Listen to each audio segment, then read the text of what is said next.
Ladies and gentlemen. You know, I always like to take this opportunity to talk about myself. The man of the hour. And let me tell you something, Daddy. When you're the man, you make history every time you step foot in this ring. And that's the bottom line of the Sweet Wrestling Podcast.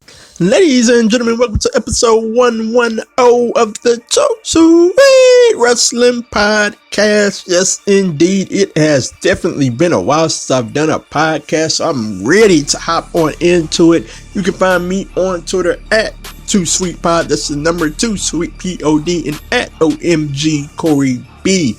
Feel free, if you're watching on YouTube, to hit that subscribe button as well. So no segments this week. We're just going to hop right on into it. First up, ladies and gentlemen, the Revolt, ladies and gentlemen, formerly known as the Revival, they have popped up in AEW. Man, what a surprise. You kind of figured that they would go to AEW, but I had no idea that they would show up at the time. And it was right after the three-way match, Private Party, George Janela versus Matt Hardy and Young Bucks. Matt Hardy and Young Bucks picked up the win. We had Butcher and the Blade come down, put down a beatdown on the Bucks, and here came the Revolt. And man, Cash Wheeler, Dax Hardwood, this was very interesting. At first, they went after Butcher and the Blade. Then we had the stare down between the Revolt and the Young Bucks, and everybody wants to see that. Ladies and gentlemen, AEW already had, by far, some would argue, the best tag team division in all of the wrestling world, and it just got that much better. These guys, look, I don't have to tell you that they can go in the ring. They are tremendous, and I cannot wait to see how all of this turns out. The Revolt is here. FTR, I'm very excited. Twitter just blew up last night, man. Just blew up because we all want to see where it leads to. Obviously, we're going to have a Bucks Revolt match in the future, but what is the story? I want to get taken on a ride. I cannot wait to see how it turns out. And speaking of things, looking at things at how they turned out, the Inner Circle had a pep rally last night, and man, at the beginning, it was extremely funny. We had Vicky Guerrero out. We had them throwing shirts at the crowd, the shirts being John Cena thrown back at them. Like, it was a very funny segment. But then Mike Tyson came out. Chris Jericho, goes at Mike Tyson, calls out Mike Tyson, and they did an excellent job of weaving this together. Chris Jericho says that 10 years ago, he brought up a random incident on a random Raw where Mike Tyson punched him out. Job well done there. But here's the downfall. Mike Tyson comes out with a posse, and the first thing I'm thinking is, of MMA guys, by the way, the first thing I'm thinking is, oh, don't turn this into Tyson Austin.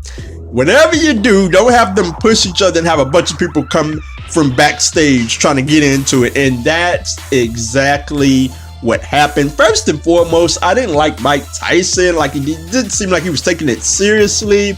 But I could have lived with that. Chris Jericho, ever the consummate professional, kept things on track. So I didn't have a huge problem with that per se. It's this. It turned into Tyson Austin.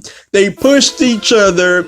A bunch of people came from backstage, and goodness, what made it feel even more like Tyson Austin is that Jim Ross is on the call, and I'm saying, whatever you do, don't say Tyson and Jericho, don't do that. And he said Jericho wants a piece of Tyson. Tyson wants a piece of Jericho, and I'm like, oh man. Like, they were on their way to building it up pretty well, but then it turned into Tyson and Austin, and then I lost all interest that I had. Like, I gotta say that this was the segment itself overall I enjoyed, but once it got down to Tyson and Jericho, it felt too much like Tyson and Austin, and I gotta say that they swung and they definitely missed on this one.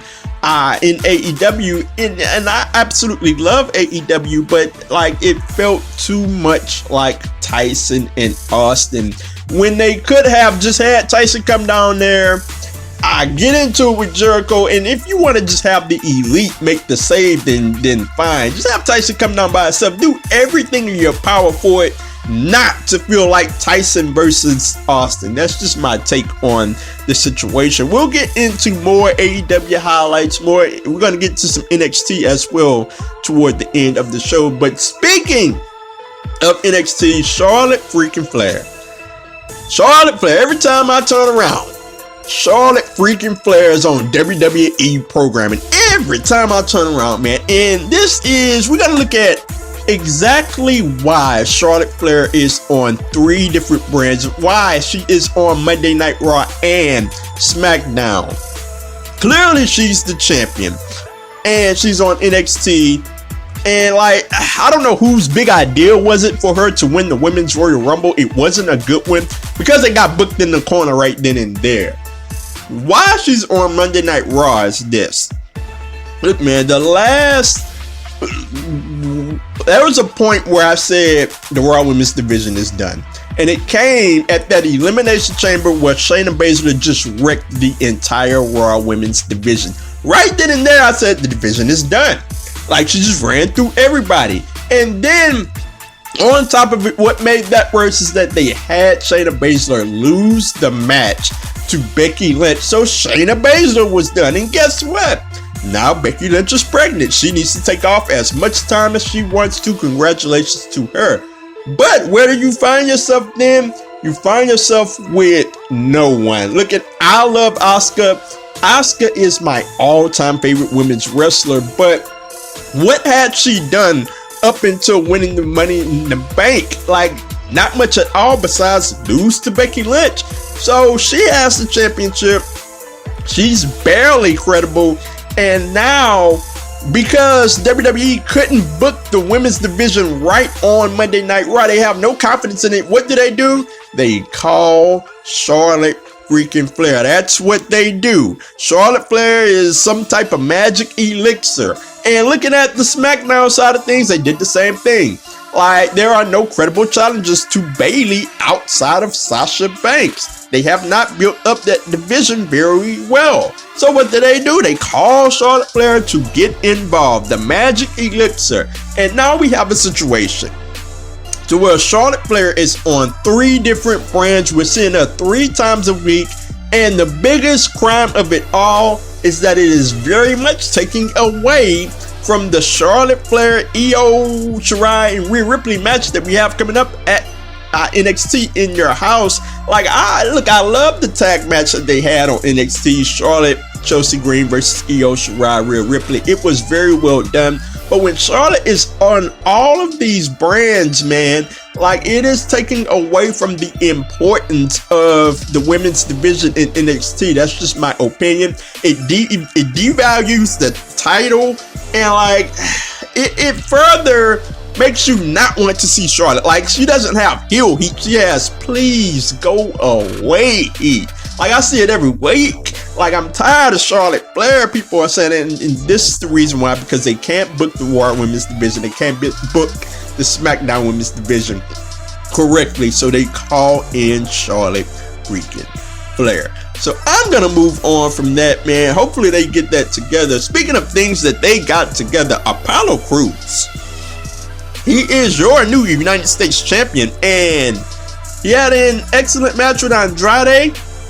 He picked up the victory, and I gotta say that, man, I was surprised. I wasn't sure that they were gonna go with Apollo Crews, but man, let me tell you, man, they've done an excellent job with Apollo Crews. Apollo Crews has gone from the person that immediately, when they called him up in NXT, I said that, whoa, this is too fast.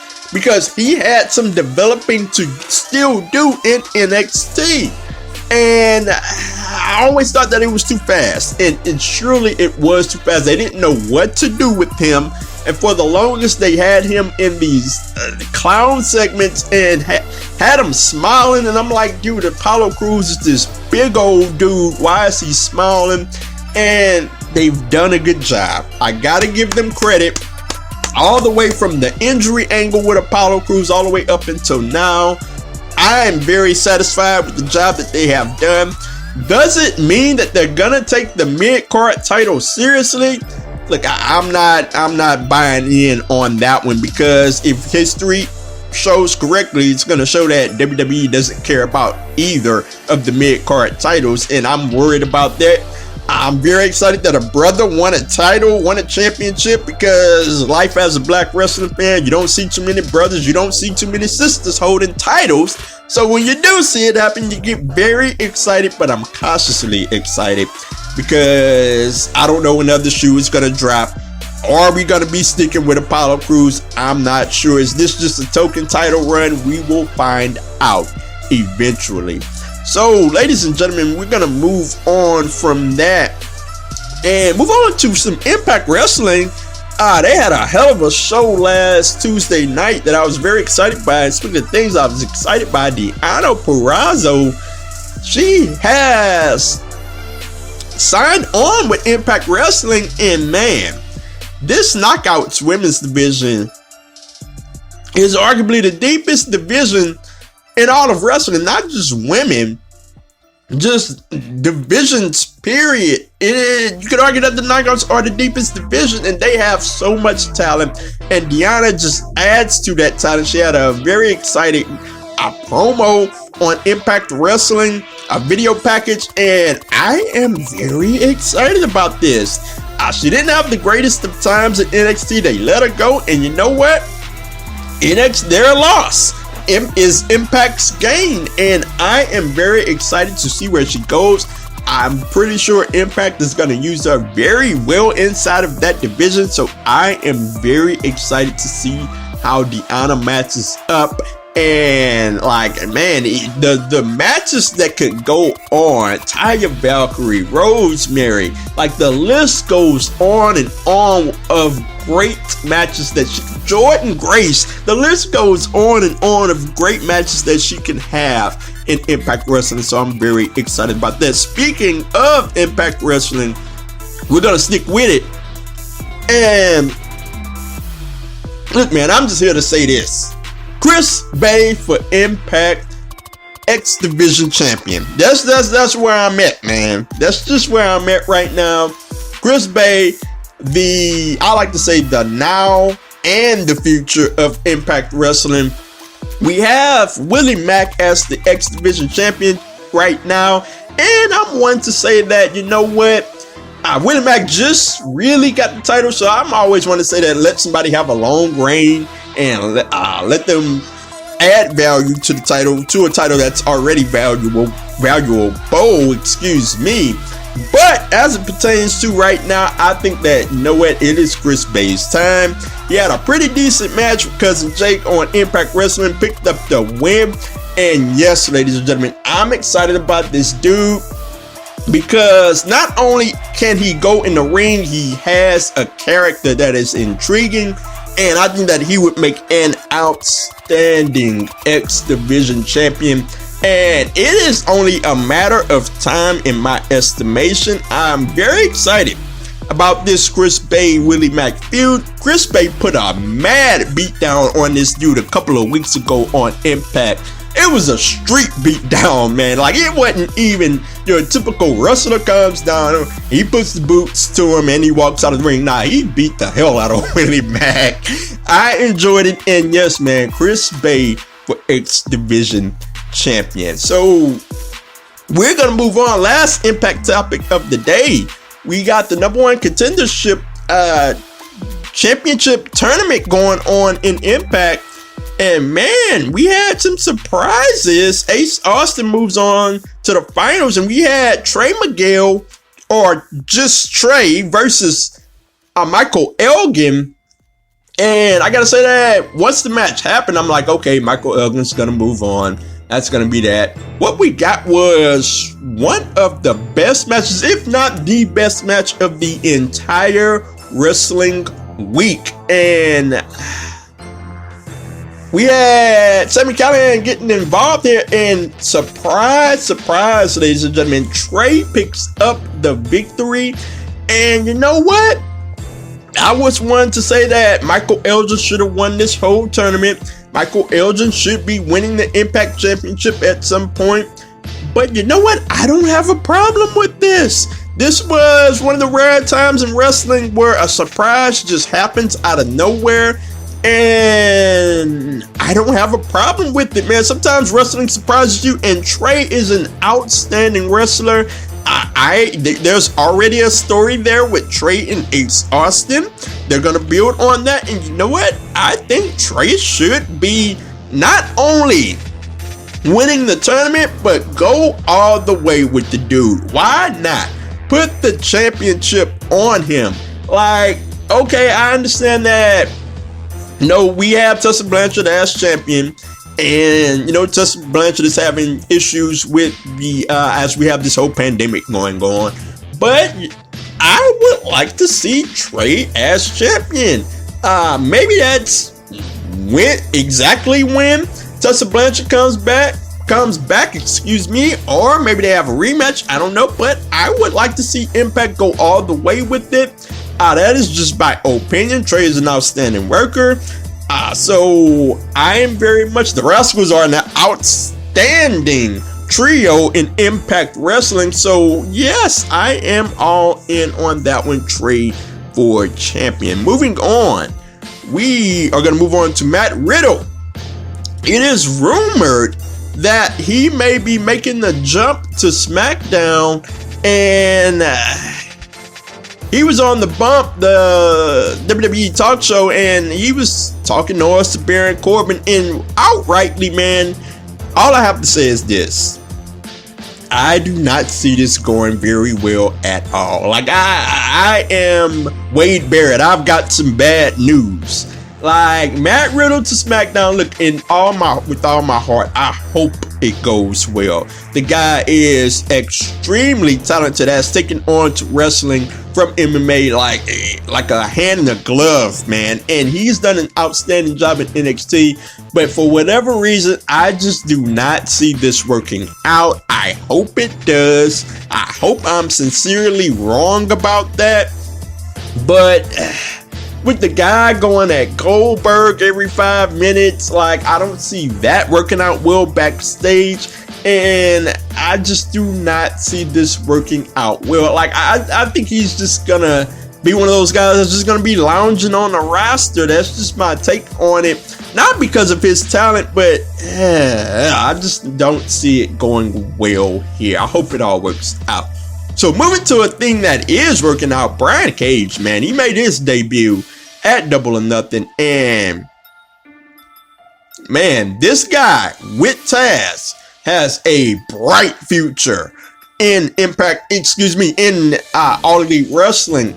This pairing is like Paul Heyman and Brock Lesnar. We had Brian Cage with the squash match on the most recent episode of AEW, and Taz, one of the most underrated talkers in wrestling history. The guy can go with anybody. He cut a promo on Jon Moxley saying that, you know what, Brian Cage is a machine and he is coming for you. He's coming to rip your heart out. And I absolutely loved everything about that promo. Taz, man, this pairing could be great. And I see future world champion for Brian Cage in the future for AEW. Not right now. I think he's going to lose the initial match to Jon Moxley. But as he works himself back up, he is definitely going to be a world champion in this company. I love the pairing with Taz and Brian Cage. I cannot wait to see how that turns out in the future. And I even love that Taz dropped the line, "Survive if you can," or his line from back when he was wrestling. I absolutely love that he dropped that in there. "Beat him if you can, survive if he lets you." How could I forget that as an old school 90s guy? But moving on, ladies and gentlemen, to old school, Rey Mysterio. Like, we were getting to the main event of WWE Raw, and we out of nowhere get, Rey Mysterio's having a retirement next week on Raw. And then the first thing that I said was, what? Like, Ray, you doing what? And obviously, look, we have a lot of people saying, you know what, this is just kayfabe, whatever. And you know what, normally I'd be down that line too. And you know what, it might just be kayfabe. But I'm here to say, man, let's not take it for granted. Just don't do what I did at one point.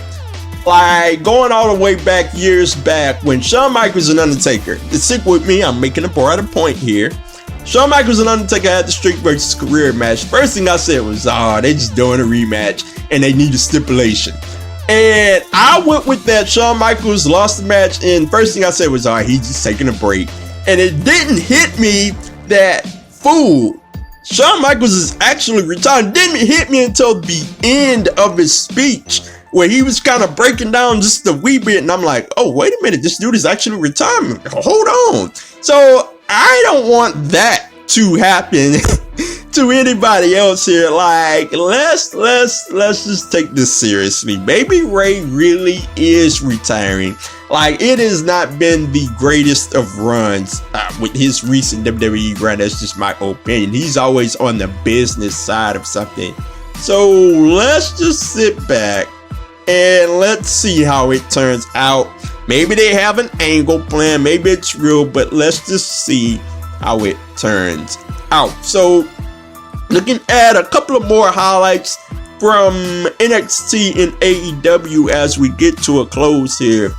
Jungle Boy picks up the win for the Battle Royal, and I gotta say that I enjoyed that Battle Royal very much. Man, Luther took a 6th spot on the apron.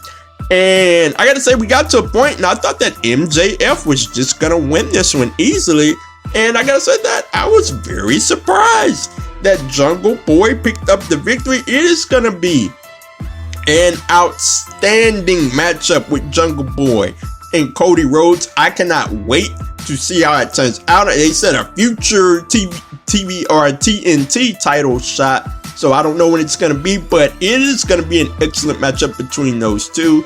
I even loved Cody Rhodes, his interview where he built up the TNT Championship. It reminded me back when, man, Cody Rhodes introduced, back when he was in WWE, he pulled out the white strap Intercontinental Championship belt, and he cut one of the better promos of his career, putting over the lineage of that title. And he cut one of those type of promos. I mean, the TNT title doesn't have lineage, but he put over the title. He talked about how it would be an open challenge. Like, okay, it feels John Cena-ish. I'm just saying on that one. But he talked about how he was going to be a fighting champion and he was going to take on all challengers. Job well done to Cody in that interview on that promo. So looking at a few things from NXT, ladies and gentlemen, Matt Riddle and Timothy Thatcher. Like, I enjoyed this matchup, the fight pit, and like, this was all so well done. It was a tremendous setup, no ring ropes, nothing, just the cage and a top area. Like, these guys had an excellent matchup. Timothy Thatcher got busted open. The guy's teeth is everywhere. And like, this was a tremendous matchup. We even had some limb targeting in this matchup. Timothy Thatcher was working over Matt Riddle's knee. Job well done, man. We had a floating bro from the top, and Timothy Thatcher goes on to pick up the win with the rear naked choke. Like, all of this was so well done that I want to see more. In fact, if I'm booking this, this would be Matt Riddle's match. And like, I know the first thing that comes to mind is, well, he lost his first match in this match, but hey, man, Undertaker lost his first match in Hell in a Cell, and guess what? That is Undertaker's match, the Fight Pit. Let's make this Matt Riddle's matchup his key matchup as he moves on to the main roster. Look, I already think that it won't go well, but if I'm booking it, that's how I would go about it. I want to see more matches in the Fight Pit. I think that, you know what? I'm not here to say that it should replace the steel cage, but if we have an intense feud, like, let's just throw it in the Fight Pit to close it out. If it's the third match, hey, why not? Toss it in the Fight Pit, let's go. job well done to those guys. I enjoyed it. Moving on, we are gonna have Velveteen Dream versus Adam Cole at In Your House. And we have quite the stipulation here. Velveteen Dream will not get any more title shots so long as Adam Cole holds the title. So, is this Velveteen Dream's time? I gotta say that, you know what? I really hope that this is Velveteen Dream's time, because I don't want to say that Adam Cole's title reign is getting stale, but it is starting to lose a little bit of luster in my opinion. Velveteen Dream, on the other hand, if not now, then when? Like, I don't know if he can afford to take another loss to the Undisputed Era. So, yes, man, this should be Velveteen Dream's time. I'm gonna pick my picks on that. I'm not sure how it goes, but if I'm booking this thing, yes, it is time for Velveteen Dream to win the title. So, moving on, ladies and gentlemen, we had the Cruiserweight title tournament, and we had a tremendous three-way that saw Drake Maverick get the victory. And I gotta say that, man, I am absolutely shocked. Like, when this thing started, the first thing I said was, man, they still got Drake Maverick in this thing? The dude fired. And I thought that, you know what, Drake Maverick is going to wrestle a few matches, he's going to lose all of them, then he's out of here. And it turns out that, you know what, Drake Maverick is in the Cruiserweight title final. And, like, I gotta say that this has been a job well done by NXT. I don't know if it was planned all along. I don't know if it was something that just came together. But I absolutely love what they're doing with Drake Maverick. And at this point, go all the way, man. Have the dude win the Cruiserweight Championship. Why not? Go all the way. They've done a great job so far. And I want to see them go all the way, ladies and gentlemen. So, moving on to the final topic of the day, Mia Yim and Keith Lee, ladies and gentlemen, they mocked the Garganos and did an excellent job of it. Did their style of promo, and you know what? I am very excited about this. I just gotta say, man, I am happy that it is not a mixed tag match, because when we were setting up this angle early on, I said, oh man, we're gonna get the mixed tag. And I'm very happy to say that I'm wrong. It is going to be a singles match for the both of them, and I am very excited for both matches. The North American title is on the line at In Your House, if I'm not mistaken. Keith Lee, Johnny Gargano, that is going to be an excellent match. Styles make matchups, and I'm very excited for that. And like, I am very excited for this feud overall. Mia Yim versus Candice LeRae, that's going to be an excellent matchup. The build has been well done as well, so job well done to NXT, ladies and gentlemen. So that is the final topic of the day. Let me know all of your thoughts, whether that be on Twitter at 2SweetPod, that's the number 2 Sweet Pod, or at OMG Corey B, or on YouTube. You can jump down on the comments as well. I am out.